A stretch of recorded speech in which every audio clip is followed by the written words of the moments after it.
मीरा, ओ मीरा, चल तो जल्दी से आटा गूंथ दे, मैं फटाफट रोटियां सेक दूंगी। नहीं माँ, मैं नहीं गूंथ पाऊंगी, मैंने मेहंदी लगा ली है हाथ पर। क्या? सुबह सुबह तू फिर मेहंदी लगाकर बैठ गई? बड़ी मक्कार है सच में, काम में मदद ना करनी पड़े इसलिए जब देखो मेहंदी लगाकर बैठ जाती है। चल जल्दी से हाथ धोकर आ मेरे पास, मुझे काम पर जाने के लिए देर हो रही है। माँ बस आज कर लो ना, देखो ना मैंने कितनी मेहनत से कितना सुंदर डिजाइन बनाया है। लेकिन जैसे ही उसकी नजर मीरा के हाथों पर पड़ती है, उसका गुस्सा पल भर में गायब हो जाता है। वो मीरा से कहती है, अरे वाह मीरा, तूने तो बड़ी सुंदर मेहंदी लगाई है। हाँ माँ, वो शांति दीदी ने मुझे एक किताब दी थी कल, उसमें बड़ी सुंदर सुंदर डिजाइन बने हैं, बस उसी में से देखकर लगाई है मैंने। सुंदर है ना? हाँ बहुत सुंदर है।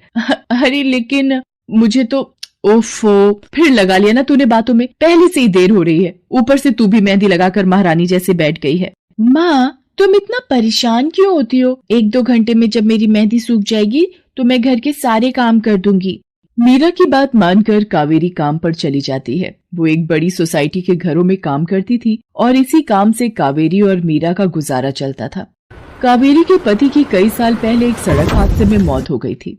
तब से कावेरी पर ही सारी जिम्मेदारी थी। मीरा भी घर के कामों में उसका पूरा हाथ बटाती थी। मीरा को मेहंदी लगाना बहुत पसंद था। उसने अपने घर के पीछे मेहंदी के कई सारे पौधे लगा रखे थे, जिनका वो बहुत ख्याल रखती थी। वो अपने हाथों से मेहंदी के पत्तों को पीसकर अपने हाथों में लगाने के लिए तैयार करती थी। फिर एक दिन, मीरा, हमें इस जगह पर थोड़ी मोड़ी खेती कर लेनी चाहिए। ये मेहंदी के पौधों से कुछ कमाई थोड़ी ही हो रही है, खेती कर लेंगे तो कुछ पैसे ही बन जाएंगे। नहीं माँ, मेरे मेहंदी के पौधों को हाथ भी मत लगाना, बाजार से मेहंदी खरीदने के तो पैसे हैं नहीं हमारे पास, अब इन्हें तो रहने दो। ये कहते हुए मीरा की आंखों में आंसू थे। कावेरी उसके सिर पर हाथ रखते हुए कहती है, मीरा मैं जानती हूँ तुझे मेहंदी लगाना बहुत अच्छा लगता है, लेकिन बेटा अपनी हालत तो तुझे पता ही है ना, मैं कितनी मुश्किल से। माँ सब समझती हूँ मैं, जाओ कर लो जो करना है। इतना कहकर मीरा रोते हुए वहाँ से चली जाती है। कावेरी को उसके लिए बुरा लग रहा था। वो मीरा की मेहंदी के पौधों को कुछ नहीं करती। ऐसे ही कई दिन गुजर जाते हैं। ज्यादा काम करने की वजह से कावेरी की तबीयत खराब रहने लगी। वो बहुत जल्दी जल्दी बीमार पड़ने लगी। तो मीरा ने उससे कहा, माँ तुम रहने दो, तुम्हें बुखार है, रात भर सोई नहीं हो, मैं चली जाती हूँ काम पर। नहीं मीरा, तू कैसे? ना नहीं, मैं ठीक हूँ, मैं जाती हूँ।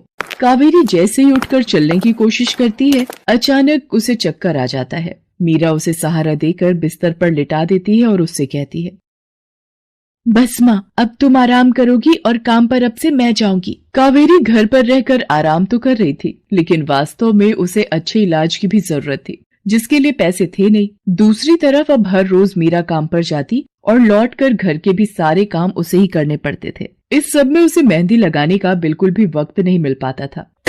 मीरा, कितने दिन हो गए तूने मेहंदी नहीं लगाई? हाँ माँ, बस मन नहीं कर रहा। अच्छा, मेहंदी लगाने का तेरा मन नहीं? मैं सब जानती हूँ। मैंने बिस्तर पकड़ लिया है और मेरी फूल सी बच्ची पर सारे काम पड़ गए हैं। अब बस बहुत हो गया आराम। मीरा जा, तू जाकर मेहंदी लगा ले, आज मैं जाऊंगी काम पर। नहीं माँ, तुम कहीं नहीं जाओगी, मैं कर लूंगी सब। और मैं सच बोल रही हूँ, मैं बड़ी हो गई हूँ, ये मेहंदी का मुझे शौक नहीं। इतना कहकर मीरा काम पर जाने के लिए घर से निकल जाती है। कावेरी की आंखों में आंसू आ जाते हैं।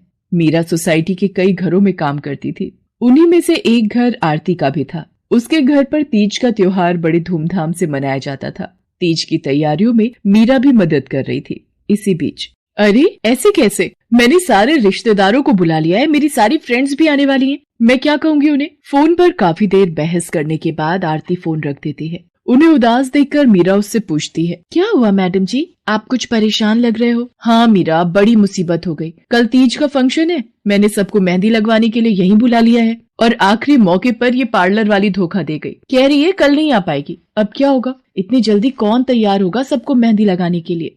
मैडम जी, वैसे मैं भी ठीक ठाक मेहंदी लगा लेती हूँ। अरे हाँ, कावेरी ने मुझे बताया तो था एक बार कि तुझे मेहंदी लगाने का बहुत शौक है। वैसे मुझे तो कोई परेशानी नहीं है, तू देख ले बेटा, बहुत सारे हाथ लगाने होंगे और मेहंदी बढ़िया लगनी चाहिए सबके। आप बिल्कुल चिंता मत करिए मैडम जी, मैं सब अच्छे से करूँगी। बहुत दिनों बाद मीरा के चेहरे पर खुशी थी। उसने घर पहुंचते ही मेहंदी के खूब सारे पत्ते तोड़कर पत्थर पर पीसना शुरू कर दिया। ये देखकर कावेरी ने मीरा से कहा, अरे मीरा, शाम हो गई है, अब मेहंदी मत लगा, मौसम भी ठंडा है बेटा। ये मेहंदी मैं अपने लिए नहीं पीस रही माँ, वो 5वें फ्लोर वाली मैडम जी है ना, कल उनके यहाँ लगानी है। अच्छा बेटा, पर ध्यान से बेटा, वो बड़े लोग हैं, कोई गलती ना हो जाए। माँ तुम बिल्कुल चिंता मत करो, मेहंदी लगाने में मुझसे कभी कोई गलती हो ही नहीं सकती। मीरा खूब सारी मेहंदी तैयार करके अगले दिन आरती के घर पहुंच जाती है। वो अपनी मेहंदी को कोन में भरने लगती है कि तभी आरती की एक फ्रेंड आरती से, आरती ये किसे बुला लिया तुमने? मैंने जिस पार्लर का नंबर दिया था तुम्हें, उससे बात नहीं हुई क्या? हुई तो थी, लेकिन उसने आखिरी वक्त पर मना कर दिया। तुम बिल्कुल चिंता मत करो, ये मीरा है, मेरी हाउसमेड है ना कावेरी, ये उसी की बेटी है, बहुत अच्छी मेहंदी लगाती है ये। ओफो आरती, तुम भी ना, पार्लर की बात अलग होती है, उन लोगों का मटेरियल ब्रांडेड होता है, मेहंदी के रचने की गारंटी मिलती है वहां से, और इसकी मेहंदी तो मुझे कुछ समझ नहीं आ रही, इस पर तो कोई लेबल तक नहीं है, अगर कुछ गलत रिएक्शन हो गया हाथों पर तो। आप बिल्कुल चिंता मत कीजिए मैडम जी, ये मेहंदी मैंने खुद पीस कर तैयार की है, मेरे पास बहुत सारे मेहंदी के पौधे हैं, इसमें कुछ भी ऐसा नहीं है जो आपके हाथों को नुकसान दे। ना भाई ना, सॉरी आरती, बट मैं अपने हाथों को लेकर कोई रिस्क नहीं ले सकती, तुम सब लगवाओ, मैं तो पार्लर जाकर ही लगवाऊंगी। इतना कहकर आरती की दोस्त शालिनी वहाँ से चली जाती है। आरती मीरा को इशारा देकर काम शुरू करने को कहती है। अरे वाह, मानना पड़ेगा, इस बच्ची ने कमाल की मेहंदी लगाई है। मुझे तो नहीं लगता कि इस मेहंदी का वैसा रंग आएगा जैसा पार्लर वाली मेहंदी का आता है। अब बस भी करो शालिनी, मेहंदी कैसी रचेगी ये कल तक पता चल ही जाएगा ना, बच्ची है वो, उसे इस तरह डराओ तो मत। अरे मुझे क्या, मेरे हाथ कौन सा खराब होने वाले हैं, तुम ही लोग लगवाओ और तुम ही भुगतना। शालिनी गुस्से में वहाँ से चली जाती है। उसे पूरा यकीन था कि मीरा की मेहंदी रचेगी नहीं, साथ ही हाथों पर उसका गलत रिएक्शन भी हो सकता है, लेकिन जो हुआ वो इससे बिल्कुल अलग था। अगले दिन मीरा के घर पर, अरे मैडम जी आप यहाँ, आपने तो आज काम पर आने के लिए मना किया था ना, मैं इसीलिए नहीं आई। हाँ हाँ, कल तुम कितना थक गई थी, इसीलिए मैंने आने को मना किया। मैं यहाँ तुम्हें काम पर बुलाने नहीं बल्कि किसी और काम से आई हूँ, अंदर नहीं बुलाओगी? अरे माफ कीजिएगा मैडम जी, आइए अंदर आइए। आरती को देखकर कावेरी भी बिस्तर से उठकर खड़ी हो जाती है। आरती के साथ उसकी दोस्त शालिनी भी थी। मीरा उन दोनों को पानी देते हुए कहती है, ये लीजिए मैडम जी, मेहंदी तो ठीक से रची ना मैडम जी? ये तुम्हें मैं नहीं शालिनी बताएगी। फिर शालिनी अपने हाथ मीरा की तरफ बढ़ा देती है। उसके हाथों पर कई जगह छाले पड़े हुए थे। ये देखकर मीरा उससे कहती है, अरे ये क्या हुआ मैडम जी? मैंने तुमसे मेहंदी नहीं लगवाई, उल्टा तुम्हारा अपमान करती रही, उसी की सजा मिली है मुझे। मैंने सबसे महंगे वाले पार्लर में जाकर मेहंदी लगवाई। मैंने उनसे जोर देकर कहा कि मेहंदी का रंग बहुत बढ़िया आना चाहिए। इस चक्कर में उन्होंने पता नहीं क्या क्या मिला दिया मेहंदी में, और मेरे हाथों का ये हाल हो गया। और दूसरी तरफ तुम्हारी मेहंदी, जिसने भी लगवाई उसके हाथों की रंगत ही अलग है। देखो आरती के हाथ देखो जरा।